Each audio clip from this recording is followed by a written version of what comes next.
راستہ بند ہے، مصطفیٰ کریم۔ قسط نمبر 2۔ مجید مسجد کے صحن میں پیپل کے درخت کے نیچے کھڑا تھا۔ وہ غصے میں ان دو آدمیوں کو تک رہا تھا جو درخت کی ایک شاخ سے دوسری شاخ پر چڑھ کر گھنے پتوں میں کچھ تلاش کر رہے تھے۔ نادارو، تم دونوں ایک الو کو نہیں پکڑ سکتے؟ وہ جہنمی پرندہ دن کے وقت کہاں اڑ کر جا سکتا ہے؟ یا دستگیر، یہ مرد سالے کسی کام کے نہیں ہیں، انہیں ایک چڑیا بھی نہیں ملتی، گدھے کی دم! مجید چیخا۔ اونچے درخت کی شاخیں ایک دوسرے سے الجھی چاروں طرف پھیلی ہوئی تھیں۔ الو کہیں بھی چھپا ہو سکتا تھا۔ سورج چڑھ آیا تھا۔ نم گرمی سے درختوں پر رینگنے والے دو انسان پسینے میں شرابور تھے۔ ان کی زبانوں پر گالیاں تھیں جنہیں وہ زیر لب مجید کو دے رہے تھے۔ دیوانہ بڈھا، ہمت ہو تو اوپر آ، تجھے اس زور سے دھکیل کر نیچے پھینکوں گا کہ تیری کھوپڑی 3 ٹکڑے ہو جائے گی، دوسرے نے کہا۔ مفت خورا مرتا بھی نہیں، ہر روز حکم چلاتا رہتا ہے جیسے یہی ملک ہے۔ یار نظر آیا حرامی الو؟ واجد اپنے کمرے کے باہر برآمدے میں دری پر بیٹھا گاؤں کے لڑکے اور لڑکیوں کو قرآن پڑھا رہا تھا۔ اس کی نگاہیں مجید پر تھیں جس کی جھنجھلاہٹ سے وہ لطف اندوز ہو رہا تھا۔ واجد کی نگاہ اچانک درخت کی ایک بلند شاخ پر گئی۔ سبز پتوں میں چھپا گدلے پروں والا الو اسے صاف نظر آ گیا۔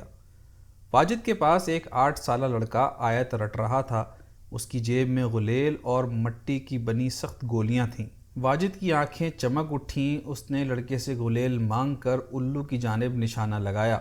واجد کے دانت بھچے تھے، لب ایک دوسرے سے پیوست تھے اور سکڑی ہوئی آنکھوں میں وحشیانہ چمک تھی۔ بچوں نے ایسی سختی استاد کے چہرے پر کبھی نہیں دیکھی تھی۔ وہ ڈر گئے۔ غلیل سے گولی بجلی کی سرعت سے نکلی اور چند لمحوں بعد الو مجید کے قدموں میں بے جان پڑا تھا۔ مجید چونک پڑا۔ اسے اپنی آنکھوں پر یقین نہیں آیا۔ مردہ الو کی آنکھیں منجمد تھیں اور اس کے پر ڈھیلے اور ساکت تھے۔ نادانو، اب کیا ڈھونڈ رہے ہو؟ منحوس میرے سامنے مردہ پڑا ہے۔ مجید نے جوش سے ہاتھ اٹھا کر درخت پر چڑھے آدمیوں کو مخاطب کیا۔ کیا مردہ؟ درخت پر سے ایک چیخا۔ چاچا مجید، یہ تواڈی کرامات ہے، اللہ والے ہو، جو تم چاہتے ہو خدا اسے پورا کر دیتا ہے، ہم گنہگاروں کو ایسی باتیں سمجھ میں نہیں آندی۔ دوسرا درخت پر سے بولا اور پھر دونوں وہاں سے کود پڑے۔ مجید کو جھٹلانے کی ضرورت نہیں تھی۔ گدلے پروں نے الو کے سینے کے زخم کو چھپا لیا تھا۔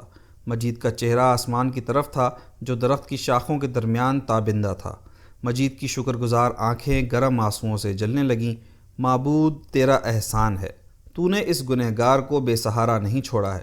مجید سرگوشیوں میں بولا اور شدت جذبات سے بے قابو ہو کر سجدے میں گر پڑا۔ آنسو اس کی آنکھوں سے رواں تھے اور اپنی پیشانی کو کھردری زمین پر عاجزی سے رگڑ رہا تھا۔ خدایا تیرا شکر، 80 گنہگار ہیں، پھر بھی میری تو نے سن لی۔ اس منحوس کے مرنے کی بس سوچ میں نے کی تھی اور تو نے فقیر کی عزت رکھ لی۔ مجید سسکیوں کے درمیان بدبدا رہا تھا۔ خدا نے اسے صاحب کرم بنایا ہے۔ اس خوشی سے دیر تک مجید کے آنسو بہتے رہے اور سسکیاں نکلتی رہیں۔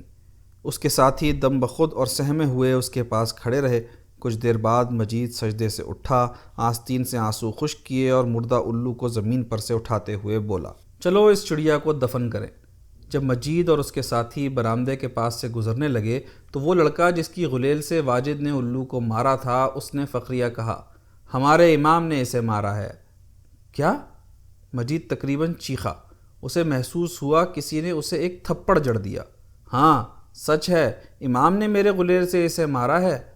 لڑکے نے اپنی بات دہرائی۔ وہ اپنے استاد کے کارنامے پر نازاں تھا۔ مجید کو یقین نہیں آیا۔ اندر ہی اندر وہ ایک زخمی جانور کی طرح تڑپنے لگا۔ اسے محسوس ہوا کہ اسے دھوکہ دیا جا رہا ہے۔ وہ گھٹے ہوئے سر والا چھوکرا جس کی ٹوپی سرک کر اس کی ابروؤں تک آ گئی ہے، وہ جھوٹ بول رہا ہے۔ مجید کا چہرہ غصے سے سرخ ہو گیا۔ اس نے واجد کو اس طرح گھورا جیسے اپنی نگاہوں کی برچھیوں سے اسے چھید دینا چاہتا ہو۔ مجید چاہتا تھا کہ واجد اس لونڈے کو جھٹلائے، لیکن واجد مسکرا رہا تھا۔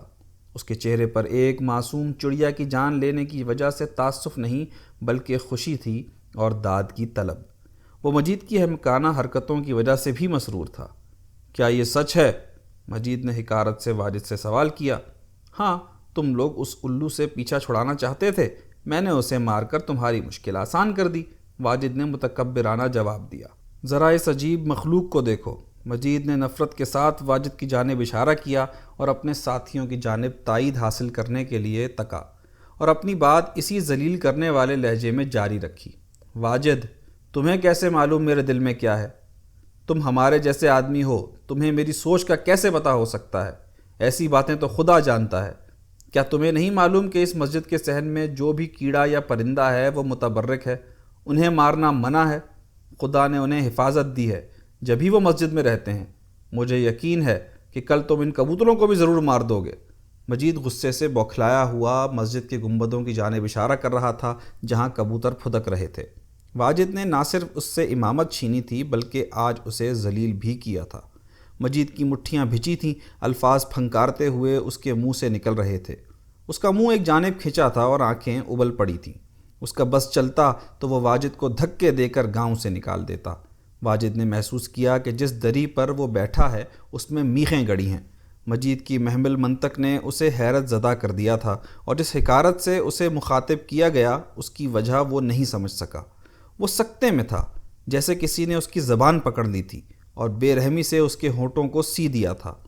واجد، سنو، تو نے اسے مارا ہے، اب تو ہی اسے ٹھکانے لگا۔ مجید نے مردہ پرندے کو زمین پر پھینکا اور پیر پٹکتا ہوا مسجد سے نکل گیا۔ اس کے دونوں ساتھی اپنے مجید چاچا کی سبکی پر مسکراتے ہوئے اس کے پیچھے پیچھے چل دیے۔ اپنی توہین پر واجد کا دل دکھ رہا تھا۔ اس نے خواب میں بھی نہیں سوچا تھا کہ ایک خادم اسے اس طرح ڈانٹے گا۔ اپنی ذلت پر نادم وہ خاموش سر جھکائے بیٹھا رہا۔ اس کے شاگرد خاموشی سے سارا تماشا دیکھتے رہے تھے۔ انہیں توقع تھی کہ اب ان کا معلم بڈھے مجید کے غصے کا جواب غصے سے دے گا، لیکن وہ تو چپ چاپ منہ کھولے سب کچھ سنتا رہا۔ اس کے شاگرد جاننا چاہتے تھے کہ وہ کیوں چپ رہا اور اب وہ کیا سوچ رہا تھا۔ واجد کو وہ سب کے سب اجنبی لگے۔ ان سب کے چہروں میں اسے مجید نظر آیا۔ اس نے سمجھا کہ ان کی آنکھوں میں ہنسی تھی اور تحقیر بھی۔ وہ فضیلت کی اس کرسی سے گر گیا تھا جہاں وہ سب اسے دیکھنے کے عادی تھے۔ واجد کو اپنے شاگردوں پر غصہ آیا۔ تم سب چپ کیوں ہو؟ پڑھتے کیوں نہیں؟ ابے تو اس الو کو اٹھا کر پھینکا۔ واجد نے ترش لہجے میں ایک موٹے سے لڑکے کو حکم دیا۔ وہ لڑکا اپنی جگہ سے ہلا نہیں۔ ایک مردہ چڑیا کو وہ ہاتھ نہیں لگانا چاہتا تھا۔ پھولے ہوئے گالوں والے لڑکے کی آنکھوں میں خوف اور وحشت تھی۔ اس کا ننھا ہاتھ قرآن پر پڑا تھا، جیسے وہ اس سے تحفظ طلب کر رہا ہو۔ وہ بسورتا ہوا واجد کو گھورنے لگا۔ پاجی، تو نے سنا نہیں میں نے کیا کہا؟ واجد غرایا اور ساتھ ہی اس نے زور سے ایک تماچا بچے کے گال پر دے مارا۔ بچے کے گال پر جلتا ہوا سرخ نشان ابھر آیا۔ درد کی وجہ سے وہ چیخ چیخ کر رونے لگا۔ شاہ جی، مجھے نہیں مارو، میں بچہ ہوں۔ واجد رکا نہیں۔ اس نے ایک اور تھپڑ اس لڑکے کو رسید کر دیا۔ اس نے اپنے سر کو دونوں ہاتھوں سے ڈھانپ لیا اور زور زور سے منتیں کرنے لگا۔ دیگر لڑکے اور لڑکیوں کی آنکھیں ستم کے اس تماشے کو دیکھ کر نم ہو گئیں۔ چند کی سسکیاں نکل گئیں۔ واجد اٹھا اور مردہ چڑیا کو مسجد کے احاطے کے باہر پھینک آیا۔ واپس آ کر اس نے سبق جاری رکھنے کی کوشش کی، لیکن اسے کامیابی نہیں ہوئی۔ قرآن پڑھتے وقت بچوں سے بار بار غلطیاں ہوئیں۔ جب اس نے تنبیہ کی تو وہ گھر جانے کے لیے ضد کرنے لگے۔ آخر اس نے ہار مان لی اور سبھوں کو رخصت کر دیا۔ جب سب چلے گئے تو واجد کو محسوس ہوا جیسے وہ بے جان ہے۔ کل ملک ظہیر سے اس نے ڈانٹ سنی اور آج ایک نوکر کے ہاتھوں سبھوں کے سامنے وہ رسوا ہوا۔ اس کے علاوہ اس کے ایک شاگرد نے اس کا حکم ماننے سے انکار کر دیا۔ اس کی انا بری طرح مجروح ہوئی تھی، لیکن اپنی اذیت کا اظہار کرنے سے وہ مجبور تھا۔ اسے خیال آیا کہ وہ ملک ظہیر سے مجید کی شکایت کرے، لیکن عین ممکن تھا کہ اس کی بات نہیں مانی جاتی۔ وہ بھی ملک ظہیر کی نگاہ میں ایک خادم ہی تھا جس سے مسجد کی صفائی کی توقع کی جاتی تھی۔ یا خدا، کیا شرافت کی زندگی مجھے نہیں مل سکتی؟ واجد کی زیر لب شکایت کا کوئی جواب نہیں ملا۔ مسجد سنسان تھی۔ اس کا وسیع احاطہ اور قدیم درختوں کے نیچے چشمہ اور اس کے گرد سناٹا اور اس سے لپکتی زہریلی تنہائی۔ واجد دری پر پڑ گیا اور اپنے ویران چہرے کو اس نے دونوں باہوں سے ڈھک لیا۔ وقت گزرتا چلا گیا۔ واجد نہ جانے کب تک اسی طرح پڑا رہتا، اس مزمحل اور اداس مسافر کی طرح جسے نہ منزل کا پتہ ہوتا ہے اور نہ ہی راستے کا۔ وہ تھک کر کہیں گر جاتا ہے۔ مسجد کے صحن میں بہت سارے قدموں کی آواز بلند ہوئی۔ واجد نے آنکھیں کھول دیں۔ گاؤں کی عورتیں چشمے سے پانی بھرنے آ گئی تھیں۔ ان کے سر پر گھڑے تھے اور آہستہ آہستہ چل رہی تھیں۔ کچھ نے اپنے نصف چہرے کو دوپٹے سے ڈھک لیا تھا۔ ان عورتوں میں نورا بھی تھی۔ وہ آہستہ آہستہ چل رہی تھی، اس ہرن کی طرح جسے مرغزاروں میں پھرتے ہوئے کسی قسم کا خطرہ محسوس نہیں ہوتا۔ ایک ہاتھ سے وہ بیٹی کو چمٹائے ہوئے تھی اور دوسرے ہاتھ سے سر پر رکھے گھڑے کو اس نے سنبھالا ہوا تھا۔ اس کا زرد دوپٹہ اور نیلی قمیض صاف تھی، جیسے اسے پتہ تھا کہ واجد سے اس کی ملاقات ہونے والی ہے۔ نورا کو دیکھ کر واجد کی اداسی غائب ہو گئی۔ اس کا جسم گرم ہو گیا۔ گزشتہ رات یاد آئی اور اس رات میں اس کے ملبوس کی سرسراہٹ اور اس کی باتیں، جنہیں دوبارہ سننے کے لیے وہ رات بھر بے قرار رہا تھا۔ وہ اٹھ بیٹھا۔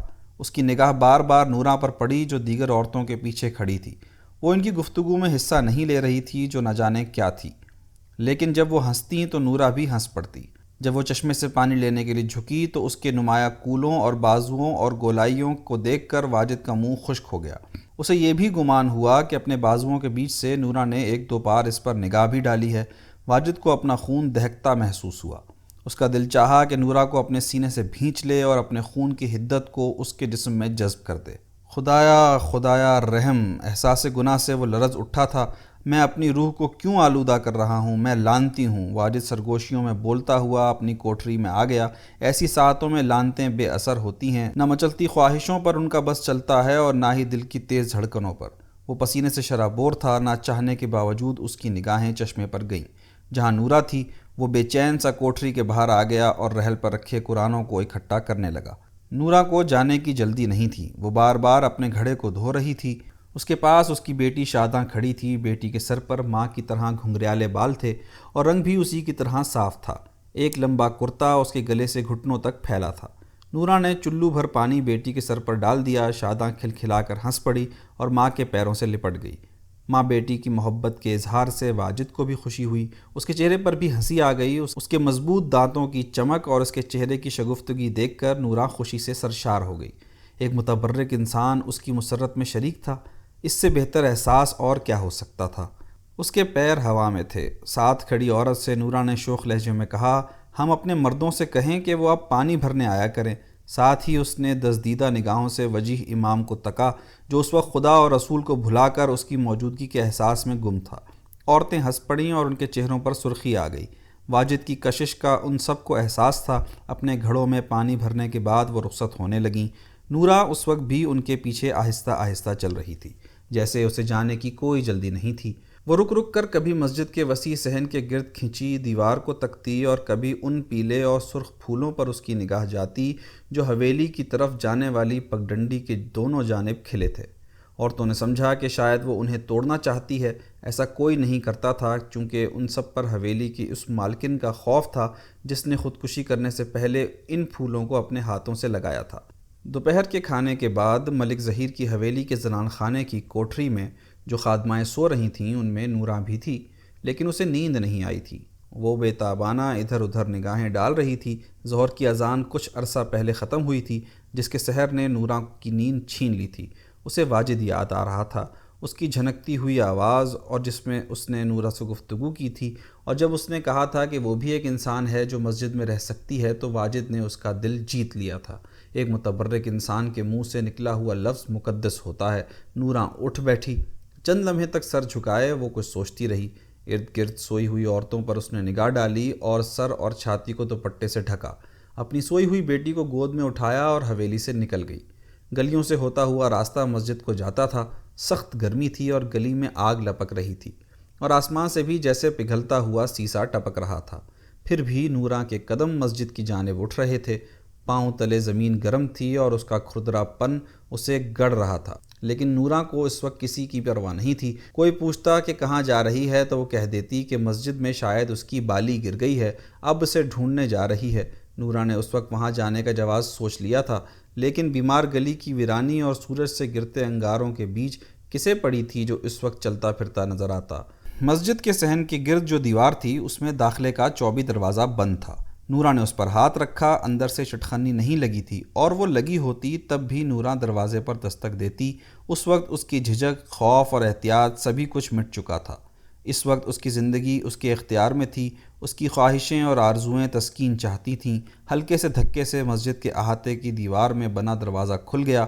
مسجد کے سارے دروازے بند تھے، ان کے سامنے چبوترے پر کوئی نہیں تھا، چشمے کے ساتھ پتھریلی زمین پر بھی کوئی نہیں تھا۔ ایک خاموشی تھی ہر سو، اور اس خاموشی میں اس کا تیز دھڑکتا دل تھا۔ وہ چشمے کے پاس آ کر کھڑی ہو گئی اور ادھر ادھر نگاہ ڈالنے لگی جیسے کچھ تلاش کر رہی ہو۔ اس نے قدموں کی آواز سنی، وہ جان گئی کہ واجد آ رہا ہے۔ اس نے سر جھکا لیا اور نگاہیں نیچے کر لیں۔ تو اس وقت کیوں آ گئی؟ مرد کی آواز میں وہی جھنک، نرمی اور اپنائیت تھی، جیسے وہ اس کے آنے کا راز جان گیا تھا۔ عبادت کرنے، نورا سہمے ہوئی آواز میں بولی۔ اس وقت؟ کیا عبادت کے لیے وقت ضروری ہے؟ ہاں ہے، جس بیلے اذان ہوتی ہے اس وقت نمازیں پڑھتے ہیں۔ جسے نہ آتی ہو وہ کیا کرے؟ نورا نے بغیر نگاہیں اٹھائے پوچھا۔ میں سکھا دوں گا تجھے کس طرح نماز پڑھی جاتی ہے، لیکن جواب جاننے کے لیے نورا نے پہلی بار واجد کو بھرپور نگاہوں سے تکا، جس کی شہادت کی انگلی اس کی ناک کے سرخ مسے پر تھی، جیسے وہ کوئی نگینہ تھا جسے چھو کر واجد اس کی موجودگی کا یقین کرنا چاہتا ہو۔ نورا کے لب نیم وا تھے اور سیاہ آنکھوں میں جستجو تھی اور اطمینان بھی۔ اس پر کوئی افتاد آئی تو سامنے کھڑا مرشد اسے بچا لے گا، نورا کو یقین تھا۔ واجد کی نگاہ نورا کے چہرے سے اس کے بڑے پستانوں پر گئی، پھر زخمی ہو کر واپس اس کے چہرے پر آ گئی۔ وہ اس کی آنکھوں کے ذریعے اس کا دل کا حال جاننا چاہتا تھا۔ کیا وہ سچ مچ عبادت کرنے آئی تھی؟ اگر نہیں تو پھر وہ کیا چاہتی تھی، اور بغیر اپنے شوہر کے یہاں کیوں آ گئی؟ لیکن نورا کی سیاہ آنکھوں میں کوئی جواب نہیں تھا۔ وہ کس طرح سمجھاتی کہ وہ بھی پاکیزگی کے چند قطرے اپنی روح میں ٹپکے محسوس کرنا چاہتی ہے۔ وہ چاہتی ہے کہ امام کچھ ایسی باتیں کہے جس سے اسے اطمینان ہو، وہ سکون ملے، جس سے وہ بے چینی کم ہو جائے جو اس پر اکثر آ جاتی ہے، جو کل رات اس پر آئی تھی اور بے قرار کر گئی تھی۔ گھنے درختوں کا سایہ دونوں پر تھا، چشمے سے گرتے پانی کی نرم آواز آ رہی تھی، اس کے گرد گھاس کی جو ہریالی تھی وہ وہاں سے نم مٹی کی خوشبو آ رہی تھی۔ تو یہاں کس طرح روز آ سکتی ہے؟ تیرا خاوند کیسے اس کی اجازت دے گا؟ وہ نہیں ہے، نورا غصے اور حقارت سے بولی۔ کیا؟ حیرت سے واجد کی ابروئیں تن گئیں اور اس کی نگاہ نورا کی بیٹی پر گئی جو ماں کے شانے پر سر رکھے اطمینان سے سو رہی تھی۔ اس کی پیدائش کے 1 سال کے بعد وہ راولپنڈی روزی کی تلاش میں گیا، پھر اس کی کوئی خبر نہیں آئی، نہ اس نے کبھی چٹھی بھیجی اور نہ ہی پیسے۔ کبھی کبھی جینا بہت مشکل ہو جاتا ہے شاہ جی، نورا نے اداسی سے جواب دیا۔ اس کے چہرے پر دکھ کا سایہ آ گیا اور وہ پیر کے انگوٹھے سے زمین کو کریدنے لگی۔ اس نے بیٹی کو کمر پر سے سرکا کر دوسری جانب کر لیا۔ تمہارا خاوند شہر میں خوش ہوگا، جب بھی گاؤں واپس نہیں آنا چاہتا۔ واجد نے نورا کو چھیڑا۔ میرا شوہر اچھا انسان ہوتا تو مجھے چھوڑ کر کیوں جاتا؟ میرا جی بھی چاہتا ہے کسی سے باتیں کرتی رہوں اور مجھے بھی کسی کا سہارا ملے۔ نورا اداسی سے واجد کو تکتے ہوئے بولی۔ اسے ایک انسان مل گیا تھا جس سے وہ دل کی بات کہہ سکتی تھی۔ پیر کے سامنے لوگ اپنے دل کی بات کہتے ہیں، اپنے دکھ روتے ہیں، اسی لیے تو اتنے سارے لوگ پیروں کے پاس جاتے ہیں۔ سامنے کھڑا انسان شاید پیر ہی ہے، جبھی تو اس نے جن کو بھگا دیا اور اکیلا مسجد میں رہتا ہے۔ نورا کو خیال آیا، کیا نام ہے تمہارا؟ واجد کی آواز میں وہی نرمی تھی جس کا احساس گزشتہ رات نورا کو ہوا تھا۔ نورا، لیکن قسمت ہمیشہ سیاہ رہی۔ وہ اسی طرح اداسی سے بولی۔ اور بیٹی کو کس نام سے پکارتی ہو؟ شاداں، اللہ اسے ہمیشہ خوش رکھے۔ نورا اپنی بیٹی کے سر کو چومتے ہوئے بولی۔ واجد کی سمجھ نہیں آ رہا تھا کہ اب اور کیا بولے۔ اس کی خواہش ہو رہی تھی کہ نورا کے سر پر ہاتھ رکھے، اس کے گالوں کو چھوئے اور اسے اپنی باہوں میں کس لے۔ اس کا منہ خشک ہو گیا تھا جیسے اس میں ریت بھر دی گئی تھی۔ نورا کو چلے جانا چاہیے تھا لیکن وہ اسی طرح کھڑی تھی، شاید وہ اس کے حکم کا انتظار کر رہی تھی۔ وہ سوچ رہی تھی کہ بزرگ کہے گا کہ چلی جا، میرے آرام میں خلل نہ ڈال، یا بولے گا میری عبادت کا وقت ہے اور میں کسی کو دیکھنا پسند نہیں کرتا، لیکن وہ تو چپ تھا، اس درخت کی طرح ساکت اور گھنا جو اپنے گھنے سائے میں آرام دیتا ہے۔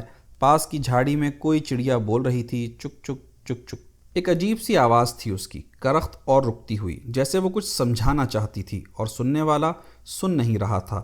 نورا کو جن کا خیال آیا جس کی بابت مجید نے اسے ہوشیار کیا تھا۔ اس مسجد میں جن کبھی رہتے تھے؟ چڑیا کی پراسرار آواز سے نورا کا ڈر جاگ اٹھا۔ یہاں کوئی جن نہیں ہے، اگر وہ تھے تو مجھے دیکھ کر چلے گئے۔ واجد فخریہ اپنے سر کو ہلاتا ہوا بولا۔ لیکن حویلی میں تو بھوت ہیں، ایک عورت کو ناچتے اور کسی مرد کو زور سے ہنستے گاؤں والوں نے سنا ہے۔ نادان، ایسی کوئی بات نہیں، جو اس دنیا سے گیا وہ پھر نہیں آتا۔ پہلے عورتیں وہاں پھول چننے جاتی تھیں، لیکن بہت دنوں سے وہ نہیں جاتیں، ان کی مرضی۔ وہاں سے بھی ایک راستہ گاؤں کے گھروں کو جاتا ہے، اسی سے آتی ہوں گی سب۔ دیکھ، میں تیرے خاوند کے آنے کی دعا کروں گا، واجد نے اچانک کہا۔ سچ شاہ جی؟ سچ مچ دعا کرو گے اس کی واپسی کی؟ نورا نے خوشی سے بے اختیار ہو کر اپنے ہاتھ واجد کی کلائی پر رکھ دیے۔ جلد ہی اسے اپنی غلطی کا احساس ہوا اور شرما کر اس نے فوراً ہاتھ ہٹا لیا۔ نورا کی ہتھیلی کی گرمی ضبط کا بند توڑنے لگی۔ توبہ، استغفار، احتیاط اور اپنے عہدے کا احترام واجد کے گرم خون کی گردش میں ڈوب گیا۔ سامنے کھڑی دراز قد عورت، اس کے کپکپاتے خشک ہونٹ، آنکھوں میں خوف اور اداسی، اور اس وقت اس کا تنہا آنا، ان سب نے ایک آگ بھڑکا دی تھی جس کے شعلوں کو وہ بجھانا چاہتا بھی تو وہ نہیں بجھ سکتے تھے۔ واجد نے اپنی آنکھیں بند کر لیں۔ چند لمحوں کے بعد جب اس نے آنکھیں کھولیں تو مسجد کے بند دروازوں سے قرآن کی وہ آیتیں آتی سنائی دیں جن کا وہ حافظ تھا۔ اسے ایسا لگا کہ مسجد کے اندر سے کوئی پکار رہا ہے، رک جاؤ، عورت کو جانے کے لیے کہو، لیکن وہ ان سب سے بہت دور جا چکا تھا۔ گرم سانسوں کی آندھیوں میں سبھی آوازیں، ساری ریاضتیں اور دعائیں گم ہو چکی تھیں۔ اچھا، اب میں چلتی ہوں، نورا ڈری ہوئی آواز میں بولی، جیسے اسے پتہ چل گیا تھا کہ کیا ہونے والا ہے۔ سفید کرتے اور لنگی میں ملبوس سامنے کھڑا مرد، جس کی خشک زلفیں اس کی گردن پر بکھری تھیں اور داڑھی الجھی ہوئی تھی، اور جس کی آنکھیں بڑی ہو گئی تھیں اور اسے دیوانہ وار تک رہی تھیں، ان سب نے اسے ڈرا دیا تھا۔ تو اس حویلی کے راستے سے جا، وہاں تجھے درختوں کا سایہ ملے گا۔ لیکن وہاں تو، لیکن کیا؟ میں چلوں گا تیرے ساتھ بدروحوں سے تجھے بچانے۔ یہ کہتے ہوئے واجد نے اپنا ہاتھ نورا کے شانے پر رکھ دیا۔ جذبات سے بجھی ہوئی واجد کی آواز میں حکم تھا اور اس کے ہاتھ کی گرفت سخت تھی۔ وہ اسے حویلی کی جانب کھینچ رہا تھا۔ نورا کے لیے وہ پیر و مرشد تھا، اللہ تک جس کی پہنچ تھی، اور جو پاک انسان تھا، جس کی قربت سے اس کے گناہ دھل سکتے تھے اور وہ پاکیزگی میں ڈوب سکتی تھی۔ نورا مزاحمت نہیں کر سکی۔ ویران حویلی میں دالان اور برآمدے کی چھتیں گری تھیں۔ وسیع آنگن میں گھاس بے تحاشا بڑھی ہوئی تھی۔ درختوں کے تن پر چنبیلی کی لتیں چڑھی تھیں۔ ہار سنگھار کے درختوں کے درمیان اور ادھر ادھر گلاب کے سرخ اور گلابی پھول کھلے تھے۔ کبھی یہاں خوشبو لہر در لہر بہتی ہوگی، لیکن اس وقت دوپہر کی گرمی نے اسے جھلسا دیا تھا۔ درخت کے سائے میں واجد نے نورا کو دیوانہ وار لپٹا لیا۔ اس کے جسم میں لپکتی آگ کی اذیت سے اس کے منہ سے آہ نکل گئی۔ نورا نے اپنی گود سے بیٹی کو پھسل جانے دیا اور وہ بے جان سی اپنے محبوب سے ہم آغوش گھاس پر گر گئی۔ اپنی بے خودی کے باوجود نورا سمجھ گئی کہ واجد ناتجربہ کار ہے۔ مرد کی مردانگی کو عورت کی نسوانیت میں کہاں اور کس طرح جذب ہونا چاہیے، اس سے وہ ناآشنا ہے۔ نورا نے اپنے محبوب کے لیے سب کچھ آسان کر دیا۔ واجد کو اپنی باہوں میں مچلتی عورت کی زندگی کے سرچشمے کا احساس ہوا۔ واجد کو اپنی باہوں میں مچلتی عورت کی زندگی کے سرچشمے کا احساس ہوا، جہاں سے آتشی لمس وجدانی مسرت بن کر واجد کے جسم میں سما رہا تھا۔ جان لیوا برسوں کا تناؤ، ان گنت برسوں کی شدید محرومیاں اور کربناک تشنگی بے پناہ خوشی میں تحلیل ہوتی اسے محسوس ہوئی۔ آخر کار سرشاری ختم ہوئی، وہ کھیل ختم ہوا جس کا تصور واجد نے کبھی نہیں کیا تھا۔ اسے ہری گھاس کی نرمی اور خوشبو کا احساس ہوا، اور ساتھ ہی اس کی آغوش میں پرسکون عورت واجد کو بہت عزیز محسوس ہوئی۔ اس نے نورا کے سر کے چکنے بال کو نرمی سے چھوا۔ اس کی انگلیاں نورا کی پیشانی، گال، پلکوں اور ناک پر پھسلیں۔ اس لمس میں خوشی تھی، وہ اپنائیت تھی جس کی تلاش واجد کو ہمیشہ سے تھی۔ اس تکمیل کا احساس تھا جس کی جستجو اسے بے چین رکھتی تھی۔ نورا نے واجد کی برہنگی پہلے ڈھکی پھر اپنی۔ واجد اٹھ کر بیٹھ گیا، نورا اسی طرح لیٹی رہی، ہاتھ پاؤں ڈھیلے اور پسرے ہوئے۔ مطمئن اور خوش نورا کی آنکھیں نیم وا تھیں۔ اس نے آہستہ سے آنکھیں کھولیں۔ واجد کے چہرے پر جو طمانینت تھی، جس خوشی کا خاموش اظہار تھا، وہ نورا کے لیے انوکھا تھا۔ وہ نہیں جانتی تھی کہ مرد کے چہرے کا رنگ ایسا بھی ہو سکتا ہے۔ وہ اب بھی اس خوشی سے سرشار تھی جو اس کی روح میں مچلی اور اس کے محبوب میں آب رواں بن کر جذب ہو گئی تھی۔ وہ اسی مرد کے انتظار میں رہی تھی۔ اپنا آپ اس نے جسے پہلی بار دیا وہ یہی انسان تھا، ایک بھلا انسان، وہ مقدس انسان جو اپنے خالق کی عبادت میں جذب رہتا تھا۔ وہ کھوئی کھوئی سی سامنے پھولوں پر اڑتی سنہری تتلیوں کو تکنے لگی۔ پاس ہی شہد کی مکھیاں شہد سے بوجھل اور اس کے مزے سے مست گنگنا رہی تھیں۔ اچانک نورا کی نگاہ اپنی بیٹی شاداں پر پڑی، جس کی آنکھوں سے آنسو رواں تھے اور جو ممیا رہی تھی۔ سہمی ہوئی شاداں نے اپنی ماں کو واجد کی آغوش سے نکالنے کی ناکام کوشش بھی کی تھی۔ نورا اس کی چیخ پکار سے بے خبر رہی تھی اور واجد کے لیے وہ موجود نہیں تھی۔ شاداں اس کی خوشی میں حائل ہوتی تو وہ اسے دھکے دے کر الگ کر دیتا۔ نورا نے اپنا سر واجد کی آغوش میں رکھ دیا اور آنچل سے شاداں کے آنسو خشک کرنے لگی۔ بیٹی تیزی سے سرک کر ماں کی چھاتی سے لپٹ گئی۔ شاداں کے منہ سے نورا نے اپنا پستان لگا دیا۔ شاداں کی زبان پر ماں کا دودھ نہیں آب حیات تھا۔ وہ چپ ہو گئی۔ نورا بیٹی کے سر کو سہلاتے ہوئے سرگوشیوں میں بولی، تجھے باپ مل گیا۔ ہاں نورا، تو میری بیوی بن گئی۔ سچ کہتے ہو شاہ جی، بالکل سچ۔ یہی تو ہوتی ہے شادی۔ نورا اٹھی اور واجد سے لگ کر بیٹھ گئی۔ اس نے اپنے محبوب کی آنکھوں میں والہانہ تکا، جیسے وہاں اس سچائی کی تلاش کر رہی ہو جو واجد کے الفاظ سے ابھی ظاہر ہوئی تھی۔ کیا میں تمہاری بیوی بن کر تمہارے ساتھ رہوں گی؟ لیکن کیا؟ میں تیرے خاوند کے آنے سے پہلے تجھے یہاں سے لے جاؤں گا، یہ میرا وعدہ ہے۔ واجد نورا کی ہچکچاہٹ کو سمجھ گیا تھا۔ عذاب کے جس کنویں میں وہ گری ہوئی تھی وہاں سے وہ نکل جائے گی؟ شب و روز کی کڑی مشقت، جھڑکیاں، ملک کی حویلی میں ہر حکم کی تعمیل، کیا ان سب سے اسے نجات مل جائے گی؟ نورا کو خیال آیا، دل نہیں مانتا کہ ایسا ہو جائے گا۔ نورا نے واجد کے گال پر ہاتھ رکھتے ہوئے پوچھا، دل کو کہہ دے ایسا ہی ہوگا۔ گاؤں میں کہاں پر رہتی ہے؟ جوہڑ کے پاس، مجید چاچا کے پڑوس میں میری کوٹھری ہے۔ تم نہیں آنا ادھر، میں ہی آ جایا کروں گی۔ نہیں بلاؤ گے جب بھی آؤں گی۔ واجد نے نورا کی پیشانی چوم لی اور اسے لپٹا لیا۔ محبت کے کھیل کو دونوں نے کچھ اور ہی والہانہ پن سے دوبارہ کھیلا۔ دونوں سسکیاں لیتے ہوئے ایک دوسرے سے اسی طرح لپٹے جیسے جدائی ان دونوں کی جان لے لے گی۔ شاداں کی چیخ و پکار کا ان پر کوئی اثر نہیں ہوا۔ معصوم بچی کیا دیکھ رہی تھی اور کیا سوچ رہی تھی، اس کی دونوں کو پرواہ نہیں تھی۔ عصر کی نماز سے کچھ پہلے نورا چلی گئی۔ واجد اپنی کوٹھری میں آ کر چارپائی پر پڑ گیا۔ جو کچھ دیر پہلے ہوا تھا اس سے اس کا وجود ہلتا ہوا محسوس ہوا۔ اب جذبات سرد تھے، دیوانہ خواہشیں روح میں کہیں مقفل ہو چکی تھیں۔ جو کچھ ہوا وہ گناہ تھا، عظیم گناہ، لیکن اب سوچنے سے کیا حاصل؟ جو ہونا تھا وہ ہو چکا۔ اس گناہ کے باوجود نورا اسے پیاری محسوس ہو رہی تھی، جس کی قربت کا خمار اب بھی باقی تھا۔ کاش وہ اب بھی پاس ہوتی، جس سے وہ بات نہ بھی کرتا جب بھی اس کی موجودگی سے اسے محسوس ہوتا کہ اب زندگی میں خلا نہیں ہے۔ کچھ دیر کروٹیں بدلنے کے بعد وہ چشمے میں نہانے چلا گیا۔ سنگین مسجد اور پتھریلی زمین، اس سے نکلتا شفاف پانی اور اس سے پرے درخت اور ان سب کے درمیان وہ خود۔ گناہ کا احساس، جسم کی تسکین کی مسرت اور اپنے بے باکی پر حیرت اور جسم پر بہتا ٹھنڈا پانی۔ واجد نے آنکھیں بند کر لیں۔ اللہ مددگار ہے، رحم کرنے والا ہے اور وہی راستہ دکھاتا ہے۔ واجد سوچتا رہا اور دیر تک اپنے جسم کو پانی سے دھوتا رہا۔ عصر کی نماز کے لیے کوئی بھی نہیں آیا۔ اس نے تنہا نماز ادا کی اور دیر تک سجدے میں پڑا خدا سے معافی مانگتا رہا۔ خدایا، جو گناہ میں نے کیا اس کے عذاب کو جھیلنے کی مجھے طاقت دے۔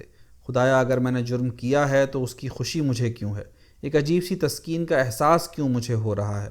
خدایا، کوئی سبیل نکال تاکہ جلد شرن نورا میری بیوی بن جائے۔ جائے نماز پر پیشانی رگڑ رگڑ کر واجد خدا سے کلام کرتا رہا، لیکن اسے کوئی جواب نہیں ملا۔ پھر بھی اسے ایک عجیب سی راحت ملی۔ کوئی تو تھا جس کے سامنے وہ اپنے دل کا حال کہہ سکتا تھا۔ آئندہ جو کچھ ہونے والا تھا اس کی بابت سوچنا محال تھا۔ اگر خوشی ملتی ہے تو اسے حاصل کر لینا چاہیے۔ خدا بخشنے والا ہے، جو قسمت میں ہوگا وہ ہو کر رہے گا، واجد نے خود کو سمجھایا۔ دوسرے دن دوپہر کے وقت نورا آ گئی۔ پھر تیسرے اور چوتھے دن بھی۔ بولائے ہوئے وحشت زدہ دن میں جب ہر طرف دھوپ شعلے اگلتے محسوس ہوتی تو نورا اپنے دل کی آگ بجھانے مجبور چلی آتی۔ اس کی موجودگی میں، اس کے حیا آلود تبسم میں، سر جھکا کر دھیمی بات کرنے میں اور اس کے جسم کی جنبشوں میں واجد گناہ اور ثواب کی کشمکش کو بھول جاتا۔ دونوں ویران حویلی میں چلے جاتے اور اپنے بے لباس جسموں سے ایک دوسرے کو مسرت دیتے۔ باہوں میں بھچی عورت کے جسم سے اپنی مردانگی کے گھل جانے کے بعد واجد ہر بار نرالی راحت اور تسکین محسوس کرتا۔ نورا کو اپنی خوشی میں طہارت اور پاکیزگی کا احساس ہوتا۔ اس کے سینے سے جکڑا ہوا مرد مسجد کا امام تھا، جس کی نیکی اور بزرگی اور مردانہ طاقت چٹان جیسا سہارا تھی۔ جو مختصر وقت وہ واجد کے ساتھ گزارتی اس میں وہ واجد کے پیر دباتی اور کبھی اس کی ناک پر جو سرخ مسا تھا اسے سہلاتی اور کبھی دعائیں مانگنے کے لیے کہتی۔ واجد کی شیریں دعا سنتے وقت وہ اپنے دوپٹے سے سر کو اچھی طرح ڈھک لیتی اور بیٹی کے سر پر ہاتھ پھیرتی جاتی، جیسے دعاؤں کے اثر سے وہ اسے ہر بلا سے محفوظ رکھنا چاہتی ہے۔ کبھی کبھی نورا اپنی پکائی ہوئی کھیر لے آتی۔ ان چھوٹی چھوٹی خدمتوں میں بے پناہ خلوص اور چاہت تھی۔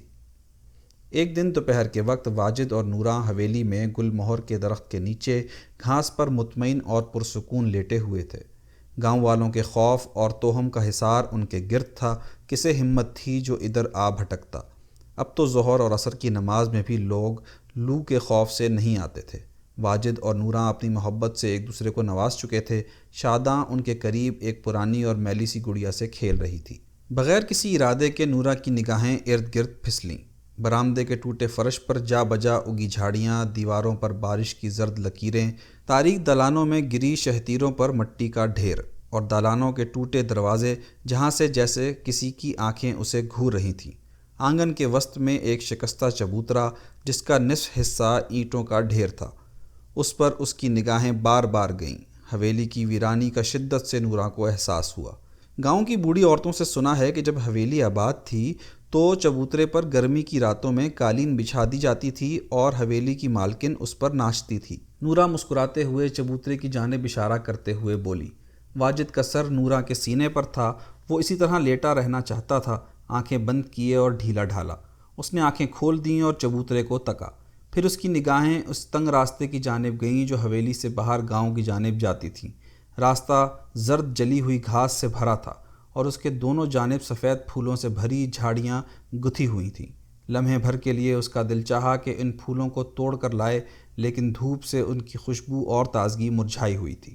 انہیں توڑ کر لانے کا کوئی فائدہ نہیں ہے، اسے خیال آیا۔ وہ اسی طرح پڑا رہا اور سست انگلیوں سے نوراں کی بکھری زلفوں سے خشک پتوں کو نکالنے لگا۔ حویلی کی مالکن تیری طرح حسین ہوگی۔ واجد اس طوائف کا تصور کر رہا تھا جس نے مسجد تعمیر کرائی تھی اور حویلی کی مالکن تھی۔ سنا ہے شہر سے باجا بجانے والے بلائے جاتے تھے اور کئی دنوں تک ناچ گانا یہاں ہوتا تھا۔ پھر سبھی کچھ ختم ہو گیا، میاں بیوی مر گئے، ان کی جاگیر ملک نے خرید لی اور یہ حویلی ویران ہو گئی، ہمیشہ کے لیے۔ مجھے تو لگتا ہے یہاں کی بلا گاؤں پر بھی چھا جائے گی۔ نادان، تو ایسا کیوں سوچتی ہے؟ واجد غور سے نوراں کو تک رہا تھا۔ کچھ پہلے یہاں سکھوں اور ہندوؤں کے 4-5 گھر تھے، ان کا ایک آدمی کھیت میں مار دیا گیا، پھر وہ سارے روتے اور فریاد کرتے چلے گئے۔ عورتیں کس زور سے چیخ چیخ کر رو رہی تھیں، میرا تو دل دہل گیا تھا۔ ایک سردارنی اپنے گھر کی چوکھٹ کو چوم چوم کر بول رہی تھی، ہمیں اجاڑ کر خوش نہیں رہو گے، نہ جانے اب کون اجڑے گا۔ نوراں کا لہجہ سہما ہوا تھا۔ واجد کو اس المناک واقعے میں دلچسپی نہیں محسوس ہو رہی تھی۔ اس نے موضوع بدلنے کے لیے اور نوراں کو چھیڑنے کے لیے پوچھا، تجھے ناچنا آتا ہے؟ نہیں۔ کیا تمہیں آتا ہے ناچنا؟ ہاں، کیوں نہیں؟ جب بزرگوں کے عرس میں ان کے مزاروں پر جاتا ہوں تو قوالیاں سن کر دوسروں کی طرح میں بھی خوب جھومتا ہوں۔ اس طرح یہ کہتا ہوا واجد کھڑا ہوا اور شاداں کو اٹھا کر اس نے 2-3 چکر دیے۔ شاداں ہنس پڑی اور نوراں بھی مسکرانے لگی۔ اسے دونوں کی شادمانی بہت بھلی لگی۔ میں لے جایا کروں گا تجھے عرس میں، اور تو بھی میرے ساتھ ناچا کرے گی، واجد نے ایک ہاتھ اٹھا کر نیم سنجیدگی سے نوراں سے کہا۔ نوراں کو جواب دینے کی نوبت نہیں آئی، وہ چیخ مار کر کھڑی ہو گئی۔ سامنے اس راستے سے جو حویلی سے گاؤں کو جاتا تھا، جدھر واجد کی پیٹھ تھی، ادھر سے مجید لاٹھی بلند کیے ان کی جانب آ رہا تھا۔ قبل اس کے کہ وہ واجد کو خبردار کرتی، ماجد کی لاٹھی واجد پر برسی۔ وہ درد سے تلملا اٹھا، نہیں چاچا نہیں، اس پر یہ ظلم مت کرو۔ نوراں نے روتے ہوئے ہاتھ جوڑ کر منت کی، لیکن مجید نے انسنی کر دی۔ غصے اور حقارت سے اس کی آنکھوں سے آگ برس رہی تھی۔ اس کے دانت بھچے تھے اور کسے ہوئے ہونٹوں کے نیچے اس کی داڑھی کے بال کھڑے تھے۔ وہ دیوانہ ہو رہا تھا۔ حرام زادے، کتے کے بچے، مجھے شروع سے پتا تھا تو دھوکے باز ہے، تیری امامت ڈھونگ ہے، اور لہ، مجید چیخ رہا تھا۔ واجد نے سر کو اپنے بازوں سے ڈھک لیا تھا۔ وہ جوان تھا، اس لیے لاٹھی کے تابڑ توڑ وار سہ گیا۔ لاٹھی کی چوٹ سے اس کا کرتا پھٹ گیا اور جسم پر جگہ جگہ خون کے دھبے نمودار ہونے لگے۔ معاف کر دو، بخش دو، رحم کر دو، خدا کے لیے، کراہتی ہوئی اور سسکیوں میں ڈوبی واجد کی آواز نکل رہی تھی اور نوراں ہاتھ پھیلائے مجید سے التجائیں کر رہی تھی۔ نہ بابا نہ، بس کرو۔ مجید کی نگاہیں اچانک نوراں پر پڑیں۔ وہ تیزی سے اس کی جانب بڑھا۔ نوراں مارے ڈر کے زمین پر دوہری ہو گئی۔ بدچلن، بے شرم، تو مسجد کے پاس اپنی گندگی پھیلانے آ گئی؟ لے، تو بھی لے۔ مجید جھاگ اڑاتے منہ سے پھنکارا اور ساتھ ہی نوراں کے کولے پر لاٹھی ماری۔ بے بس نوراں کی دلدوز چیخ آسمان کو چیر گئی۔ نوراں کو پٹتے واجد نہیں دیکھ سکا۔ بجلی کی طرح تڑپ کر وہ اٹھا اور اس زور سے مجید کے ہاتھ سے لاٹھی چھینی کہ وہ چکرا کر زمین پر گر گیا۔ بے شک مجھے جان سے مار ڈالو، لیکن خبردار جو نوراں کو چھوا، اب اسے مارنے کا بدلہ لو۔ یہ کہتے ہوئے واجد نے مجید پر ایک لاٹھی جمائی۔ مجید چیخ چیخ کر مدد کے لیے گاؤں والوں کو پکارنے لگا۔ جو مزارے مسجد کے پاس رہتے تھے، انہوں نے جب چیخ پکار سنی تو وہ بھاگتے ہوئے حویلی کے اندر پہنچے۔ مزاروں نے دیکھا کہ مجید زمین پر چت پڑا مدد کے لیے پکار رہا ہے اور اس کے پاس امام واجد لاٹھی اٹھائے اسے دھمکیاں دے رہا ہے۔ امام کے کپڑوں پر خون کے دھبے اور قریب ہی کمر پکڑ کر نورا کا بین کرنا مزاروں کی سمجھ میں کچھ نہیں آیا۔ اس جانور سے مجھے بچاؤ، یہ میری جان لے لے گا، یہ امام ہماری بیٹی کی عزت لوٹ رہا تھا، میں نے اسے پکڑ لیا تو اب میری جان لینے پر تلا ہے۔ مجید کی اطلاع سے مزارے تھرا گئے۔ وہ ظالم صحیح اور یہ بھی درست کہ اس نے ان لوگوں سے فاقے کی حالت میں بیگار لی تھی اور لگان وصول کیے تھے، پھر بھی وہ ان کے گاؤں کا ایک فرد تھا، ان کا اپنا آدمی تھا۔ نورا بھی ان کے گاؤں کی ہی ایک عورت تھی، لیکن امام غیر تھا، اس نے ان کی غیرت پر حملہ کیا تھا۔ مزارے گالیاں بکتے واجد پر ٹوٹ پڑے۔ جو لاٹھی واجد کے ہاتھ میں تھی اس سے واجد نے اپنے بچاؤ کی کوشش کی، لیکن حملہ آور تجربے کار تھے۔ جلد ہی اس کے ہاتھوں سے لاٹھی چھین لی، پھر واجد پر تھپڑ، گھونسے اور لاتیں پڑنے لگیں۔ لے چلو اس کمینے کو اپنے ملک کے پاس، مجید گرجا۔ واجد ادموا ہو چکا تھا، اس کی مزاحمت بیکار تھی۔ مزارے اسے دھکے دیتے ہوئے لے چلے۔ سبھوں کے پیچھے مجید لنگڑاتا ہوا چل دیا۔ ہنگامے میں نورا کو سبھی بھول گئے۔ وہ جان گئی تھی کہ وہاں سے نکل جانے میں ہی سلامتی ہے اور اب اس کی التجائیں واجد کو نہیں بچا سکتی۔ اس نے کانپتے ہاتھوں سے چیخیں مارتی شاداں کو اٹھایا اور اس راستے پر بھاگ پڑی جو کھنڈر سے گاؤں کو جاتا تھا۔ خاردار جھاڑیاں اس کی شلوار سے الجھیں، درختوں کی خشک شاخیں اس کے سر اور چہرے سے ٹکرائیں، لیکن نورا رکی نہیں، وہ بھاگتی گئی۔ اسے کچھ پتہ نہیں تھا وہ کدھر اور کہاں جا رہی ہے۔ مسجد سے، حویلی کے کھنڈر سے اور اس گاؤں سے کہیں دور جانا ہے۔ اپنی ذلت اور ملک کے غیظ و غضب سے بچنے کا اس وقت یہی طریقہ ہے، بس وہ اتنا جانتی تھی۔ شہر سے آئے ہوئے حکیم صاحب کے ساتھ دالان میں ملک ظہیر شطرنج کھیل رہا تھا۔ دونوں ان بڑے بڑے پلنگ پر تکیے سے ٹیک لگائے نیم دراز تھے جن پر سفید چادریں بچھی تھیں۔ پلنگ کے درمیان تپائی پر شطرنج کی بساط بچھی تھی۔ چھت سے لٹکے کپڑے کے پنکھے کو ایک نوجوان نوکر کھینچ رہا تھا۔ وہ بار بار ہاتھ بدلتا اور جسم کا بار کبھی ایک پاؤں پر ڈالتا اور کبھی دوسرے پر، لیکن ملک ظہیر کی حکمرانی میں اس کے آرام کی خواہش بے معنی تھی۔ ظہیر گر حکم دیتا تو اس کے خادم کو گھنٹوں اسی طرح پنکھا کھینچنا پڑتا۔ ٹھنڈی ہوا اور کچھ پہلے کھائے ہوئے پراٹھے، کباب اور فرنی کا مزہ ملک ظہیر اور حکیم صاحب کو لطف دے رہا تھا۔ کچھ دنوں سے ملک کو خیال آنے لگا تھا کہ اس کی مردانگی کمزور ہو رہی ہے۔ شہر سے حکیم صاحب کے آنے کی وجہ یہی تھی۔ انہوں نے ظہیر کی نبض ٹٹولی، اس کے قارورے کا معائنہ کیا، پھر بتایا کہ سب کچھ ٹھیک ہے۔ آئندہ رات کے کھانے میں بیل کے خصیے کو گھی، بادام، کشمش اور گرم مسالے میں پکوا کر کھانا جنسی طاقت کے لیے مناسب ہے۔ یہ تلا ہے جو ہمیشہ کارگر ہوتا ہے۔ حکیم صاحب کی نصیحت سے ملک ظہیر مطمئن ہو گیا تھا۔ اس وقت شطرنج کی چالیں اسے خوب سوجھ رہی تھیں۔ اچانک حویلی کے دروازے کے کھلنے کی آواز آئی اور کسی مرد کی آہ و بکا کے ساتھ شور بلند ہوا۔ ظہیر چونک پڑا۔ اس طرح کے ہنگاموں کا وہ عادی نہیں تھا۔ برہنہ پاؤں وہ دالان سے تیزی سے نکلا۔ حکیم صاحب بھی اس کے پیچھے باہر آ گئے۔ واجد مزاروں کے نرغے میں سسکیاں لے رہا تھا۔ سوجے ہوئے منہ پر مار کی وجہ سے نیلے نشان، سر کے بال اور داڑھی میں دھول، کپڑوں پر خون کے دھبے۔ ظہیر کو اپنی آنکھوں پر اعتبار نہیں آیا۔ یہ کیا ہو رہا ہے؟ ظہیر نے غصے سے پوچھا۔ یہ چھوکرا جو امام بنا ہوا ہے اور بہت دیندار اور عالم مانا جاتا ہے، یہ نورا کے ساتھ زنا کر رہا تھا، مجید نے واجد کی جانب تھوکتے ہوئے اپنے مالک کو بتایا۔ ظہیر سکتے میں آ گیا۔ اس کے ماتھے پر کربناک شکنیں ابھر آئیں اور آنکھوں میں نفرت آ گئی۔ ایک شخص جو 5 وقت کی نمازیں پڑھتا ہو، تہجد گزار ہو، جس کی قرات اس قدر شیریں ہو کہ فرشتوں کی تلاوت کا گمان ہو، کیا ایسا انسان زنا کر سکتا ہے؟ ایسے انسان سے تو نیم خوابی کی بھی امید نہیں کی جاتی۔ واجد کی لنگی پر زرد داغ اس بری خبر کی تصدیق کر رہے تھے جو مجید نے دی تھی۔ ظہیر نے محسوس کیا کہ واجد نے اس سے بدترین فریب دیا ہے۔ ظہیر کو یہ بھی احساس ہوا کہ اس نے ایک غلط شخص کو اتنے اہم رتبے کے لیے چن کر کتنی بڑی غلطی کی ہے۔ اس کا فیصلہ بھی غلط ثابت ہو سکتا ہے۔ انتہائی صدمے کی بات تھی۔ لمحے بھر کے لیے اس کی نگاہ مجید سے ملی۔ خادم کی نگاہوں میں چمک تھی اور اس کا چہرہ مطمئن تھا۔ اسے پتہ تھا کہ واجد کڑیل جوان ہے، دلکش نورا کو دیکھ کر اس کی جوانی پگھل سکتی ہے۔ اس نے اتفاقاً نورا کو دوپہر میں مسجد کی جانب جاتے دیکھ لیا تھا۔ اسے شبہ ہوا جو درست ثابت ہوا۔ مجید نے لاشعوری طور پر نورا کو شب برات کی رات واجد کے لیے کھانا بھیج کر جو کھیل کھیلا تھا اس میں اس کی جیت ہوئی تھی۔ 13 سالی کے تجربے کے سامنے دیوانی جوانی شکست کھا گئی۔ ساتھ ہی مجید نے ثابت کر دیا کہ اس کا مالک اب بھی نابالغ ہے اور اس کے فیصلے غلط ہو سکتے ہیں۔ ظہیر کو غصے میں اپنی مٹھیاں کستی محسوس ہوئیں۔ جب اسے علم ہوا کہ واجد نے زنا نورا کے ساتھ کیا ہے تو اسے شدید ذلت کا بھی احساس ہوا۔ ظہیر کے علم میں تھا کہ اس کا بیٹا نورا کے ساتھ ہم بستری کر چکا ہے۔ نورا کی رگوں میں اس کے بیٹے کا بھی خون تھا، یعنی ظہیر کا اپنا۔ اب اس میں واجد کا بھی خون شامل ہو چکا تھا۔ نورا وہ خادمہ تھی جو اپنے حسن کی وجہ سے اسے عزیز تھی۔ وہ اس کے پیر دابتی تھی، اس کے ہاتھوں کا لمس ظہیر کے لیے مخصوص تھا، لیکن آج غاصب اور ناممنون واجد نے اس کی آبرو اور ملکیت کو ہتھیا لیا تھا۔ لاؤ اسے یہاں، ظہیر نے حکم دیا۔ اس کے سامنے واجد کو دھکیلتے ہوئے مزارے لے کر آئے۔ احسان فراموش، حرامزادے! ظہیر گرجا اور ساتھ ہی اس کا مکہ واجد کے منہ پر پڑا، جس کے ہونٹوں سے خون کا فوارہ پھوٹ پڑا۔ حکیم صاحب کو واجد پر ترس آ گیا۔ وہ لجاجت سے بولے، ملک صاحب جانے دیجیے، کھانے کے بعد غصہ کرنے سے خون کا فشار بڑھ جاتا ہے۔ ظہیر کو لمحہ بھر کے لیے واجد نے تکا۔ اس کی اشک بار آنکھوں میں رحم کی طلب تھی اور اپنے گناہ کی شرمساری۔ اس کے ہونٹ کپ کپا رہے تھے اور وہ میلی آستین سے منہ پر بہتا خون خشک کر رہا تھا۔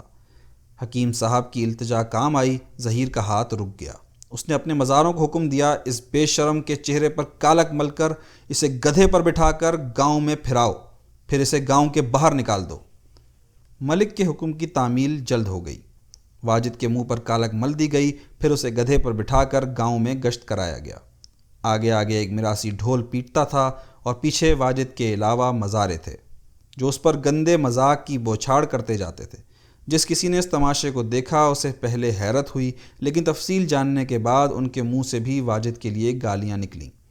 ذلت کی شدت سے اس کا سر جھکا تھا۔ وہ کسی طرح اپنی جان دے دینا چاہتا تھا۔ اسے اپنے وجود سے نفرت محسوس ہو رہی تھی۔ ذلیل واجد، تجھے زندہ رہنے کا حق نہیں۔ آنکھیں میچے وہ بڑبڑا رہا تھا اور ساتھ ہی اس کی آنکھوں سے آنسو بہہ رہے تھے۔ حویلی کے کھنڈر سے بھاگ کر نورا نے قبرستان میں اپنی ماں کے مزار کے پاس پناہ لی۔ جو ہولناک واقعہ کچھ دیر پہلے ہوا تھا اسے دیکھ کر شاداں اتنا روئی تھی کہ اب ہلکان ہو کر ماں کی گود میں سو رہی تھی۔ نورا کی آنکھوں سے آنسو رواں تھے۔ وہ اپنے محبوب کے لیے رو رہی تھی جسے محض محبت کی خاطر اس بری طرح مار کھانی پڑی تھی۔ واجد سے اس کے جسمانی رشتے اس کی وفا کی نشانیاں تھیں اور اس کے عشق کی مجبوریاں بھی۔ واجد کے ساتھ مستقبل میں زندگی گزارنے کا اس نے عہد کیا تھا، لیکن وہ دنیا جسے نورا نے اتنے پیار اور اہتمام سے تعمیر کیا تھا وہ اب ٹوٹ کر بکھر چکی تھی۔ ماں کیوں جنا تو نے مجھے؟ ربا کو کہہ کہ مجھے تیرے پاس بھیج دے۔ اب کچھ بھی نہیں رہا میرے پاس ماں۔ ویران قبرستان میں کوئی نہیں تھا، کوئی انسانی آواز نہیں تھی سوائے نورا کی غمزدہ صدا کے۔ اس کا سر ماں کی دھنسی ہوئی قبر سے ٹکا تھا اور وہ گیندے کے ان مرجھائے پھولوں کو مسل رہی تھی جسے وہ شب بارات سے ایک دن پہلے قبر پر ڈال گئی تھی۔ اس پر جامن کے درخت کا سایہ تھا اور وہ سایہ آس پاس کی کچی پکی پرسکوت قبروں پر بھی پھیلا تھا اور درختوں کی شاخوں میں سیاہ کوے کائیں کائیں کر رہے تھے۔